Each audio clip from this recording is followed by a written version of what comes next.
kebaikan yang akan menambah berat timbangan pahala di yaumil akhir nanti. Terima kasih pula kami haturkan atas kesediaan Bapak Ustadz untuk memberi ilmu kepada kami. Mohon maaf bila ada kekurangan pelayanan kami dan sajian dari kami.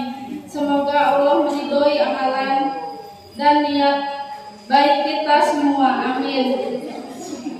Kita siapkan hadisnya, kita siapkan hati kita siapkan hati pikiran kita untuk menyimak apa-apa yang akan disampaikan oleh guru kita kepada Ki Haji Rahman Pak.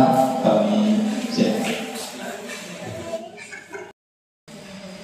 Ibu-ibu rahmatullah dan bapak-bapak yang terhormat, para guru yang tentu saja saya banggakan dan saya cintai. Assalamualaikum warahmatullahi wabarakatuh.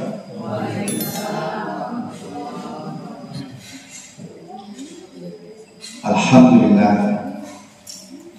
wassalatu wassalamu ala rasulillah wa ala alihi wa sahabatihi wa man wala. Rabbi shrah li sadri wa yassir li amri wa hlul 'uqdatan min lisani yafqahu qawli. Bapak dan Ibu rahmatullah, para wali santri dan wali murid, mari kita bersyukur pada Allah, Ibu, di mana Allah Subhanahu wa taala berikan karunia besar kepada kita semua.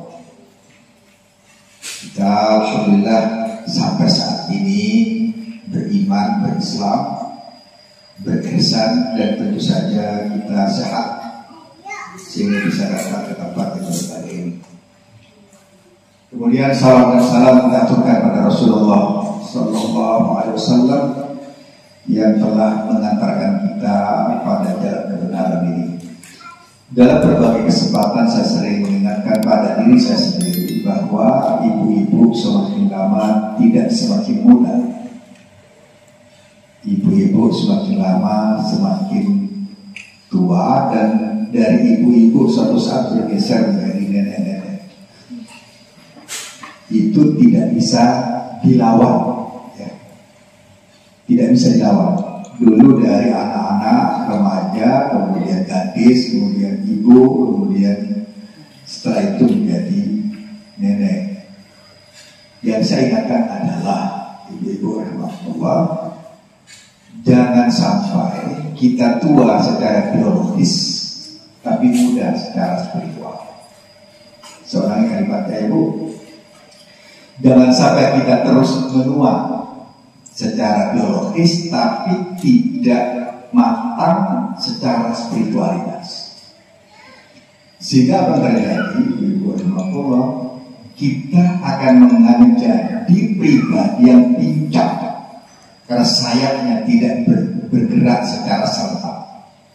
Pengajian seperti ini sebenarnya adalah ajang silaturahim ibu-ibu dan bapak-bapak untuk saling share bagaimana cara mengelola anak kita, kemudian bagaimana mereka mengembangkan mereka.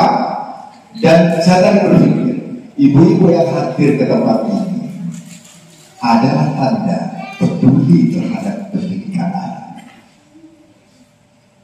Seorang ibu, seorang ini poin-poin adalah ya, ibu-ibu dan bapak-bapak yang hadir ke tempat ini adalah tanda indikasi bahwa ibu-ibu sangat peduli terhadap perkembangan anaknya. Jangan dikira kehadiran ibu ke tempat ini tidak memberikan efek positif terhadap anak-anak kita.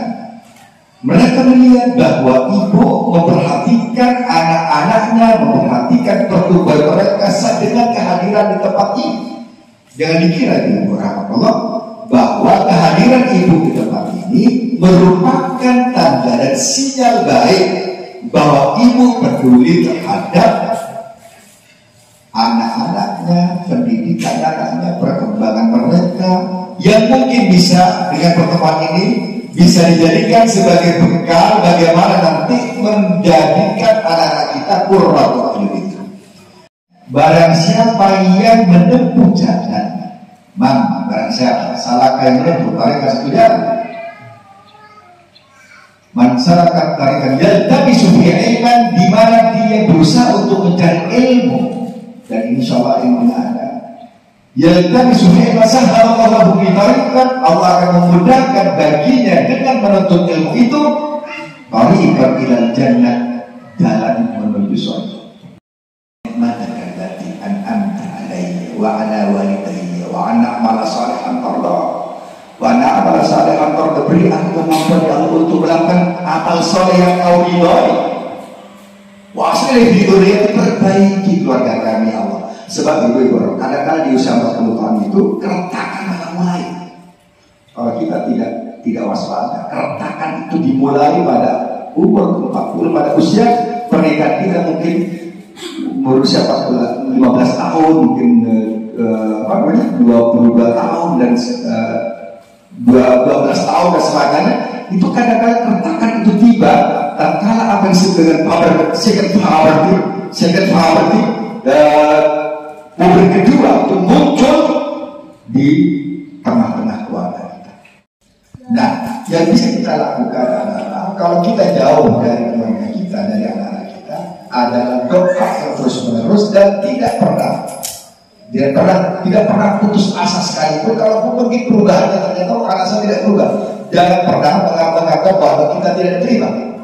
Mungkin agar kita tetap, agar kita senantiasa terus menaikkan volume ketakwaan kita dengan membiarkan sementara anak-anak kita mungkin tidak berubah secara drastis.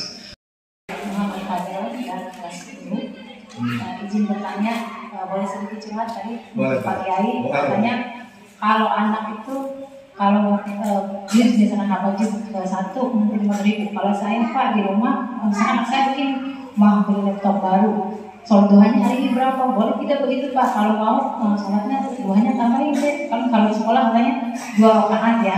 Anak saya suruh mau beli ini. Jadi hari ini kalau mau sesuatu sholat duhanya 8. Kata saya boleh tidak Pak seperti itu? Asik sangat. Anaknya